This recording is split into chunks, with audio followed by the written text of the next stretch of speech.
咱吞物件的功能是透过神经甲筋脉精密来协调而完成的，所以有可能伫中风也是脑部发生问题时阵来一并产生的症头。吞物件障碍容易会造成营养吸收的困难，严重可能会因为食物落入去气管，踢到脑管喘袂过气的危险，而引起吸入性的肺炎。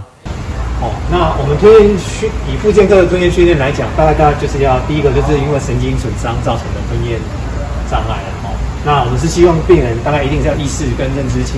状况都是要清楚的，我们才能够去做，不然很容易再造成呛到、肺炎等等问题。那他可以配合指令，他没有呼吸道的困难症状，或者是吸入性肺炎的一个高度困难。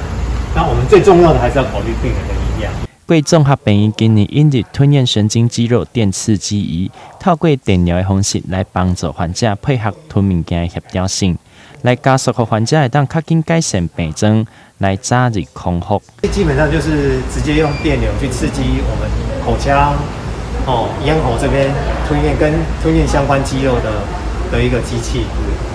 那它大概就是透过这样的一个电刺激的机器。然后针对喉颈部的神经肌肉电刺激去做刺激，然后达到强化它吞咽肌肉的肌力，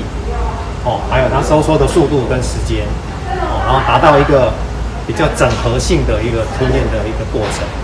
然后同时在做电刺激的治疗的过程当中，治疗师他可以训练病人做主动的吞咽，然后再透过一些动作跟感觉的生理回馈，让病人慢慢去找回他吞咽的一个感觉。台南新闻刘品言采访报道。